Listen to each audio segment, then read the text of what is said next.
they said that, they wouldn't be able to say where the money is coming from. That's how we got into the problem in the first place. Thank you, Mr Speaker.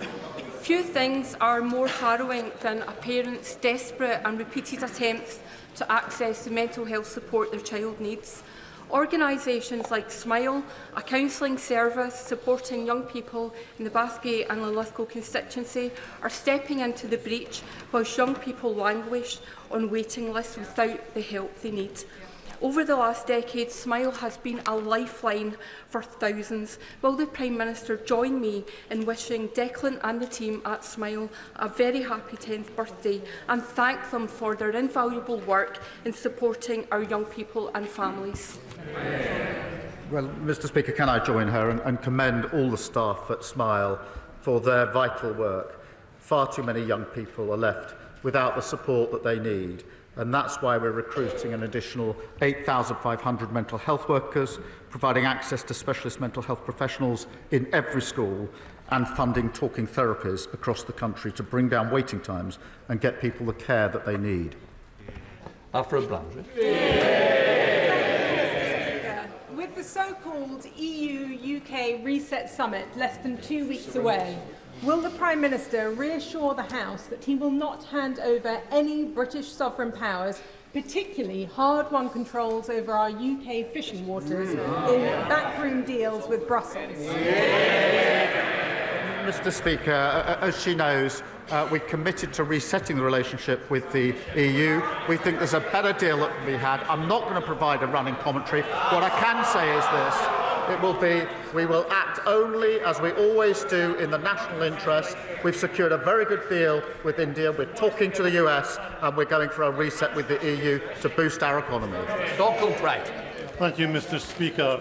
As you know, I'm alarmed by news that the Press Association, which assiduously covers our exchanges here, may cut back its dawn to dusk coverage through redundancies. Now, Hansard faithfully records our words, but it's reporters in the press gallery which bear witness to the human drama here. And no amount of AI will replace the human eyes in the press gallery. Will the Prime Minister join me and my honourable friend from Rochdale in calling on the newspapers and media outlets which fund the Press Association to hold the front page and reconsider these rash moves?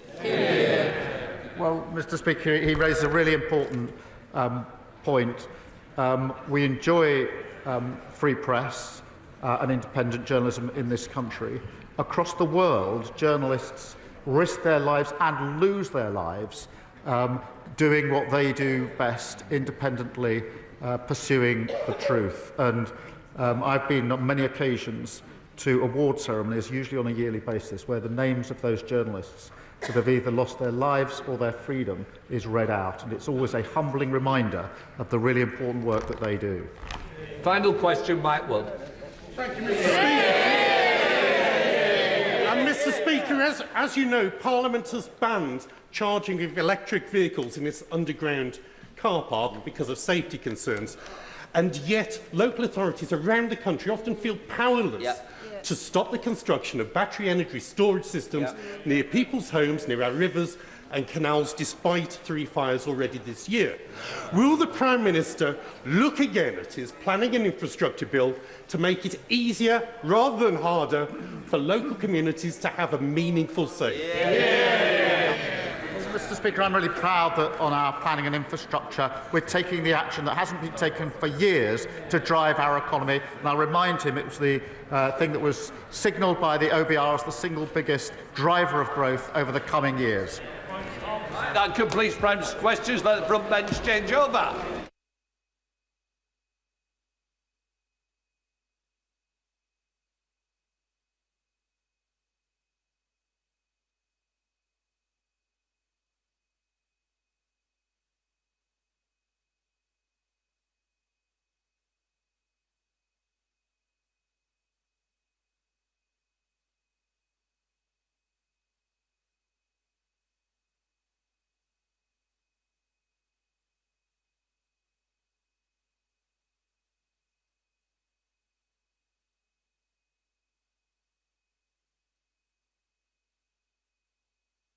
Right, we now come to the urgent question.